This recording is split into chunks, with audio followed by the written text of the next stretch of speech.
gëstu bi doy na waar bari na ay milliards yoo xam ne dañ koy jël nguur gi def ko ak ay partenaire am ñu jëmale ko ci wàllub mbay mi waaye boo xoolee baykat yi daanaka ñu ngi dund ci guddi gu bët setagul saa su ne ñu ngi jànkuwanteel ay jafe-jafe yu tar ci noonu nag projet bi ñu duppee Thiers Sud dikk nag ngir indi ay coppite yu bees loolu nag ñu ni dañuy taxawal ay centre de gestion. oui loolu am na solo parce que dafa bokk ci renforcement de capacité acteurs bénéficiaires yi li nga wax mooy bu ñu jàppoon li ñu dugal yëpp ci mbéy mi depuis 1960 ba léegi développé na ñetti yoon wala ñeenti yoon Sénégal mais à chaque fois yenn saa yi bu ñu gisee lu doon sooxe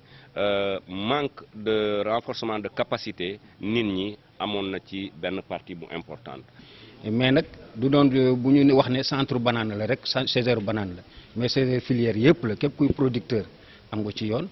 képp koo xam ne aussi opérateur économique nga am nga ci yoon. projet bi ñu duppee Thiers Sud nag nekk na benn projet boo xam ni tàmbali nañ ko depuis atum 2017 ñi ko financé ñoom ñooy waa agence française de développement ak union européenne njëgam toll ci fanweeri milliards ci sunuy koppar. projet baa ngi yëngu nag ci ñaari région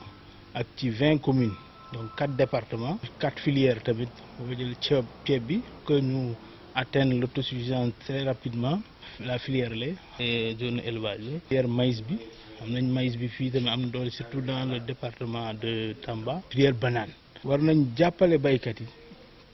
pour ñu mun a xam ni boo defee lii la lay coûter ba pare lii la lay jural. centre de gestion bi nga xam ni dañ koy ibbi ci plaza bi nga xam ni baykatu banaan yeek moom mu faree fi nga xam ni moom mooy ci Jinkoore diggam ak Tambacounda toll ci 5 kilomètres